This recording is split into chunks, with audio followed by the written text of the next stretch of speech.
أعوذ بالله من الشيطان الرجيم بسم الله الرحمن الرحيم وإنا إلى ربنا لمنقلبون وإنا اور بے شک ہم إلى ربنا اپنے رب کی طرف لمنقلبون البتہ پلٹنے والے ہیں، بے شک ہم اپنے پروردگار کی طرف لوٹ کر جانے والے ہیں۔ یہ وہ دعا ہے جو کسی سواری پر سوار ہونے کے وقت پڑھی جاتی ہے۔ اس میں اول تو اس بات کا شکر ہے اور اعتراف ہے کہ یہ سواری اللہ تعالیٰ کا انعام ہے، اور دوسری آخری جو جملہ ہے اس میں یہ ہے کہ دنیا میں کوئی بھی سفر کرتے وقت یہ بات نہیں بھولنی چاہیے کہ اسے ایک آخری سفر پیش آنے والا ہے جس میں وہ دنیا کو چھوڑ کر اپنے پروردگار کے پاس پہنچے گا۔ اس وقت اپنے سارے اعمال کا جواب دینا ہوگا،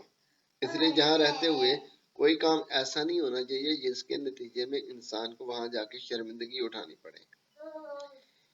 یہ بات اگر کسی کو یاد رہتی ہے تو یہ آخرت کا خیال ہے، اور یہ حدیث میں آتا ہے کہ آخرت کی فکر جو ہے وہ بندے کو لاحق ہونی چاہیے، آخرت کی فکر رکھنی چاہیے اور آخرت کو یاد کرنا چاہیے۔ تو جس کو آخرت کی یاد ہوتی ہے وہ ہر قدم پہ یہ سوچتا ہے کہ کہیں ایسا نہ ہو کہ مجھ سے غلطی ہو جائے اور ابھی پھر مجھ سے اس کے بارے میں سوال ہوگا تو کیا جواب دوں گا، شرمندگی ہوگی۔ گویا کہ وہ ہر وقت اپنی نظر میں اللہ تعالیٰ کو دیکھ رہا ہوتا ہے کہ اللہ مجھے دیکھ رہا ہے۔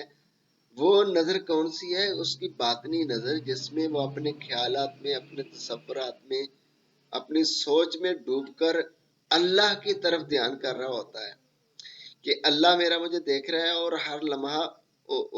وہ میری نگرانی کر رہا ہے، اور اس کا کوئی ایسا عمل یا کوئی ایسا لفظ نہیں ہے جو اللہ کے علم میں نہیں ہے، اور جس کی اللہ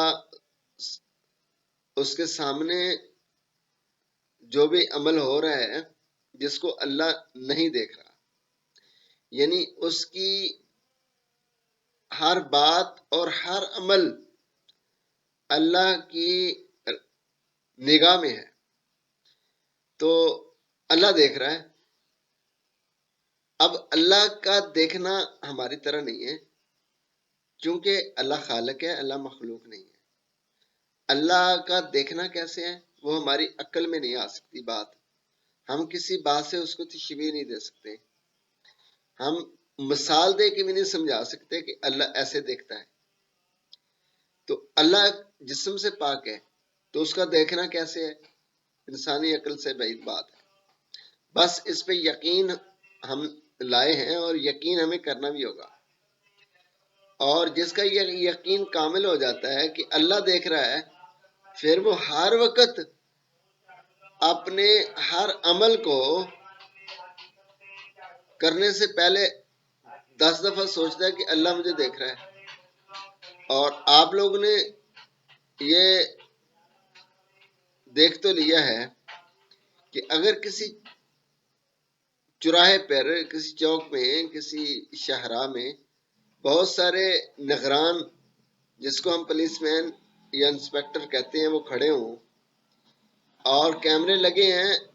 تو انسان سوچتا ہے کہ کہیں ایسا نہ ہو کہ مجھ سے کوئی غلطی ہو جائے اور یہ مجھے پکڑ لیں اور میں قانون کے سکنجے میں آ جائیں۔ تو یہ تو دنیا ایسی ہے کہ یہاں تو رشوت بھی چلتی ہے، تعلقات بھی چلتے ہیں، اور کسی سے بات کر کے جان بھی چھوٹتی ہے۔ تو بات جو یہ ہے کہ اللہ بہت رحیم و کریم ہے، چھوڑنے پہ آئے تو وہ بڑے بڑے گناہ گاروں کو معاف فرما دے، نہ پکڑے، لیکن اگر ہماری کوئی عمل اس کی پکڑ میں آ گیا تو پھر ہمارا کوئی مددگار نہیں ہوگا۔ تو پھر ہمیں ایسے موقع پر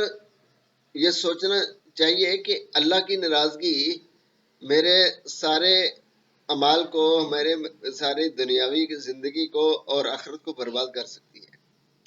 تو اس لیے سوچ سمجھ کر اگر کوئی بندہ زندگی گزارتا ہے تو وہی اللہ والا ہے، اور یہ اس کے نیک ہونے کی بھی علامت ہے، اور یہ بھی علامت ہے کہ اس کو اللہ کا قرب حاصل ہے۔ اللہ تعالی ہمیں سمجھنے کی توفیق